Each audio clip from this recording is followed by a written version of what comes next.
Hi and welcome to this video. In this video, we are gonna learn how to do subtraction. It's similar to do addition, but there's a few important differences. The main difference is, with subtraction, the order of the problem matters. With addition, you can switch the order of the numbers you are adding and you'll still get the same answer. 5 plus 2 is 7. 2 plus 5 is 7. But with subtraction, if you have the problem 5 minus 2, you'll get 3. But you can't switch the problem around. You won't get the same answer if you try to do 2 minus 5 instead. In fact, you'll probably get confused because you'll be trying to subtract a bigger number from a smaller one. With subtraction, it's important to remember that order matters, especially when you're rewriting your problem. Often, you will be given a problem like this, 38 minus 25, and you'll have to rewrite it with the numbers stacked up like we did with addition. But you have to make sure that the first number, the one you are taking from, goes on top, and the number you are taking away is on the bottom. Another hint is that the bigger number should always be on top.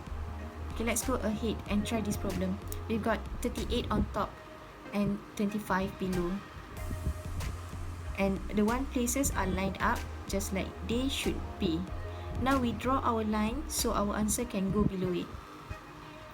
And we write a minus sign over here on left to show that we are subtracting.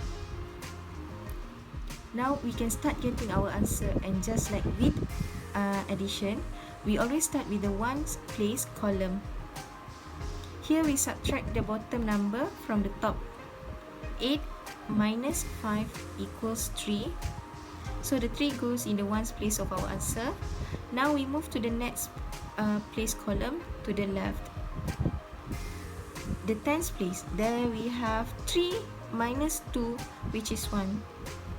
There, we just subtracted 25 from 38 and found out that the difference is 13.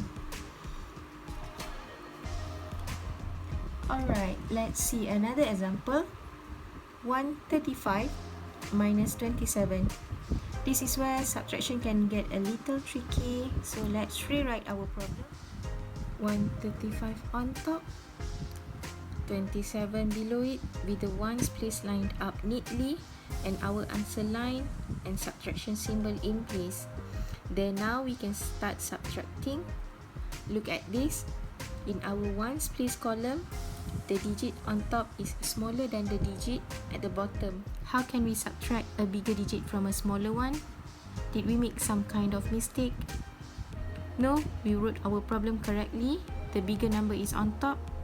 Sometimes this just happens. The top digit might be smaller than the bottom digit, so you can't subtract it unless you borrow. Here's how borrowing works. The top digit is 5, but the digit below it wants to take 7 away, so you borrow it from the neighbor. If you just add 1 to 5, you'd get 6, but fortunately this one came from the next number place and it represents a 10. And when we add 10 to 5, we get 15, which is big enough. Now instead of this column being 5 minus 7, it is 15 minus 7, and 15 minus 7 is 8. Okay, we have got the first digit of our answer. Now we can move on to the next column. But remember, we borrow from the number place.